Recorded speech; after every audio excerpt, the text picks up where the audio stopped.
Hello mister Gyanilal Gupta, how you? अरे बड़ा लाल पियर पहन के टहरत हुए भाई। उसके ऊपर मत जाओ। सबसे पहले 2500, तुम्हारे 2500 रुपए का उधार। ये बाकी वाला है? 500 ज्यादा है, उसमें से 250 तुम दोनों टिप ले लेना। जियो से। और सुनो, करे कहाँ से इतना पैसा पागल की पैसों दे देला से टीपो देता। नौकरिया फिर से लग गेल का? नौकरी नहीं, छोकरी मिल गई है। छोकरी? छोकरी मिल गई है। दरअसल उस दिन जब तुम लोगों ने मुझे डांट कर भगाया, मैं बहुत मायूस था। मैं रोड पकड़ कर जा रहा था। अच्छा? जैसे ही गुप्ता रोड पकड़कर गुप्ता चौराहे पर पहुंचा, तो मैं टर्न मारा गुप्ता गली में, और गुप्ता गली में गुप्ता निवास के पास एक खूबसूरत लौंडिया ने सीटी मारी। भाई लौंडिया खूबसूरत थी, मैं ऊपर छत पर गया, वो मुझसे लिपट गई। उसने कहा, तुम्हारी खूबसूरती पर, तुम्हारी गबरू जवानी पर मैं मर रही हूँ, तुमसे मोहब्बत करना चाहती हूँ। मैंने भी उससे कहा, तुम फिदा हो गई हो तो मैं भी तुम्हें पसंद करने लगा हूँ। हम लोगों ने रोमांस किया, उसने हमें पैसे दिए, और उसने कहा सिर्फ आओ मुझसे रोमांस करो, तुम्हें पैसे ऐसे ही देती रहूंगी। एक मिनट, पेड़ा कैसे है? 300 रुपया किलो। 500 रुपए पकड़ो, 200 रुपए टिप रख लो, और मुझे 1 किलो पेड़ा दो, मुझे बजरंग बली को चढ़ाना है। अरे तो टीप दे। Don't waste time, time is money, money is time, please जल्दी करो। अरे अंग्रेजी मत झाड़ देत है तो। ना, तो लगा के उन्हीं आवे। हेलो नौकर, तुम खड़े खड़े क्या देख रहे हो? हमरे के नौकर बोला नौकर, तारा। नौकर नहीं तो क्या मालिक बोलूंगा, गधे। बाल झड़ गए तुम्हारे पागल कहीं के। हाँ चलो मीठा लाओ, पट पट पट पट पट। दरअसल क्या है कि कल 2 बजे का टाइम मैंने उस लौंडिया को दिया है। लौंडिया ने मुझे 2 बजे अपने घर पर बुलाया है, इसलिए बजरंग बली को प्रसाद चढ़ाकर मैं वहीं जाऊंगा। Bye bye. है ले, निकल यहाँ से निकल। अंग्रेजी बोला था करे कौने ही छोकरी और लवंडिया के बात करत रहली। सुनला है का? कौन एड्रेसवा बतावलस है?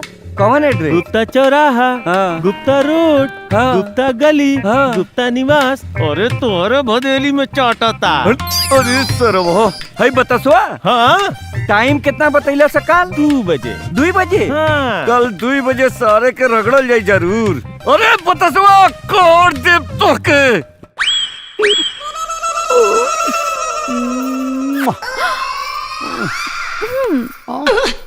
का स्वीट का हार्ट, भइल?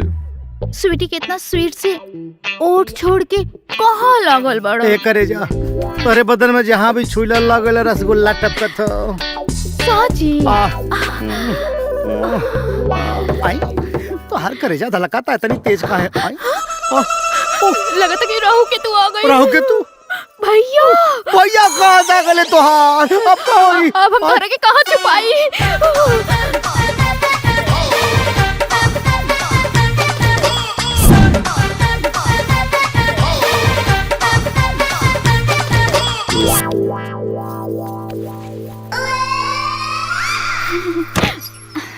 दरवाजा खोले में इतना टाइम भैया के रहल? केहू ना भैया, नहीं, कोनो मर्द के आवाज आवत रहल। वो मरद। वो तो हम गाना गावत रही। गाना गावत रहलू? मर्द के आवाज में गाना गावत रहलू है? भैया तू हम पे अपन स्वीटी पे शक करेला? हाँ बिल्कुल। अच्छा तो जा ढूंढ ला के ढूंढ मरद ले। बा।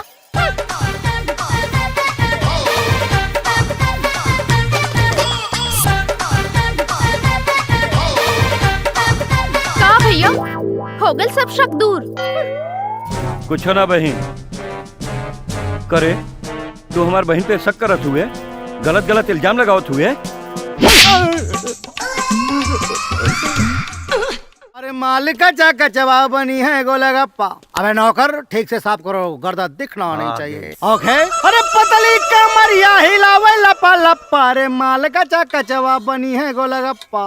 बड़ा गाना गावत रे भाई। गाना इसलिए गा रहे हैं कि बहुत खुशी की बात है। खुशी? यस। कौन सा ऐसा खुशी मिल गई भैया?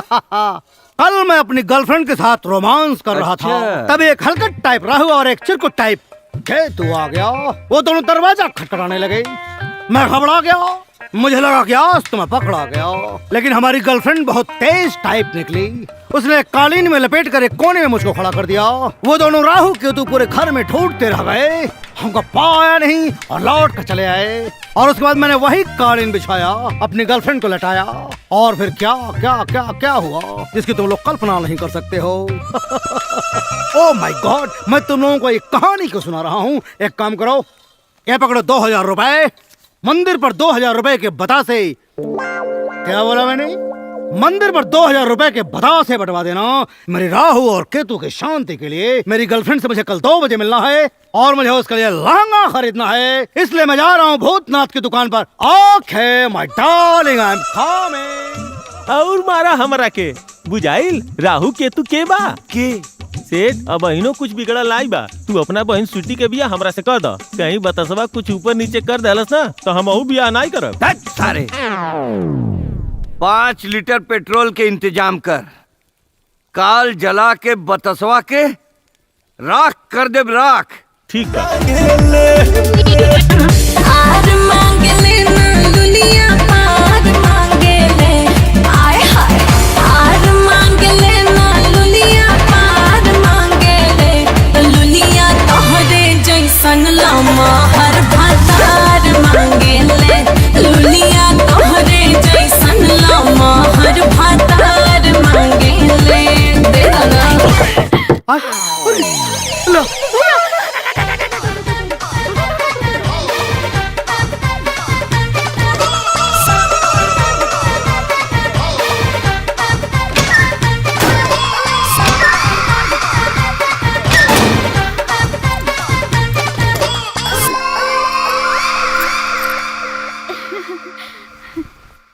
भैया, चुप, का भेल भैया? जा चुप रह। घर में बहुत बुरी आत्मा घुसल है। अच्छा, आत्मा? आज पेट्रोल छिड़क के हवन कराबो के जलाई, पक्का जलाई। नहीं भैया, ऐसा तो कुछ नहीं बा। बिल्कुल है, बहुत कुछ है। ई का कर? अरे जल्दी जल्दी छिड़क, जल्दी जल्दी छिड़क, नहीं भैया, भैया जल्दी जल्दी छिड़क। तो के समझ में आवत हो? कुछ ना समझ में आवत हो। प्यार के भूत चढ़ला। मालिक माचिस मारी, जलाई जल्दी जलाई ना जलाई भैया, जलाई सेठ जी, पर्दों में लगाई, पर्दों में। हाँ, पूरा घर में आग लगा दी सेठ जी, वो में। हाँ, हेऊ जलाई सेठ जी जलाई। अरे भैया ओमे, सब कुछ जल के राख हो जाई, आज का भूत जल जाई। भैया तोहर कुल संपत्ति जल के राख हो जाई। का? बुतावा अरे बुता, जल्दी बुता। पकड़ पकड़। निकालो जल्दी।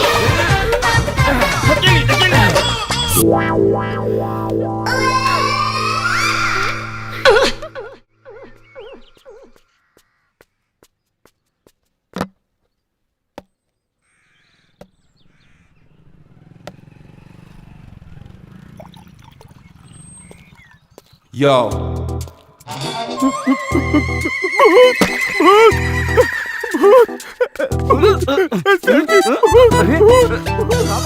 Hello mister Gyanilal Gupta. सारे कहाँ घुसा रे? भाई साहब होत रहे। अरे मैं बतासा हूँ, बतासा। अरे तू जिंदा कैसे बढ़े? आए? मुझे मर जाना चाहिए था क्या? ना ना ना कहीं तुम लोग मेरी मौत की साजिश में तो नहीं लगे हो? ना ना ना, क्योंकि कल तुम्हारी ही तरह 2 गधे राहु केतु घर में आग लगाकर मुझे मारने की कोशिश कर रहे थे, लेकिन वो तो मैं बच गया। मेरी गर्लफ्रेंड खुदा की बनाई हुई नंबर 1 पीस है। जब वो दोनों गधे घर में आग लगाए, मेरी गर्लफ्रेंड ने मुझे संदूक में बंद कर ताला लगा दिया और ताला लगाने के बाद चाबी आग में फेंक दिया। अच्छा। हाँ, और इसके बाद जब वो जलने लगा तो फिर लड़की ने कहा, मेरी गर्लफ्रेंड ने, देखो तुम्हारी सारी प्रॉपर्टी जल रही है। दोनों गधे अपनी खोपड़ी पर लाद कर बॉक्स बाहर निकाले और मैं बच गया।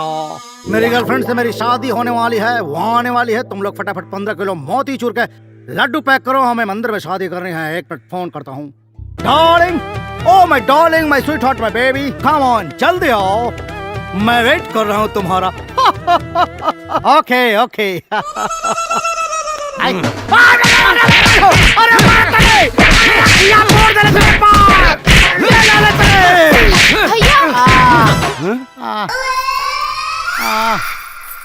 भैया स्वीटी मत मारा इनके। ए स्वीटी, हाँ अरे भाई चली बत्ती जला था, कुछ लौकात पत्ती नहीं खे। पत्ती पत्ती। भुलाए गेल तोहार अंग्रेजी।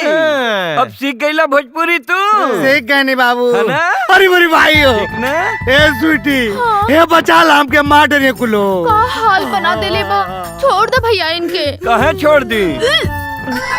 अरे ई का भैया हम इनका बच्चा के माई बने वाला बानी। ए भैया, ए ज्ञानी गुप्ता भैया, हमके जायदा, हम जाते हैं लुधियाना। अरे भाई सारे। कोई खेती वेती करब कुल भैया, छोड़ दे हमके जायदा। के कहीं ना जाके मैं ब्याह करके ही जाके पड़ी अब कहीं। का करबा ब्याह करके? इतना पेल के मार देले हवा, आँख हो गए हवा अनहर। जितना लड़का बच्चा पैदा हुए सारे कुल अनहर पैदा हुए हैं। अब चाहे अनहर पैदा हो चाहे ढेबर पैदा हो, अच्छा तो के तो ब्याह कर ही के पड़ी ससुर। हमार का होई? तू मामा बन गया सारे। मामा चुप!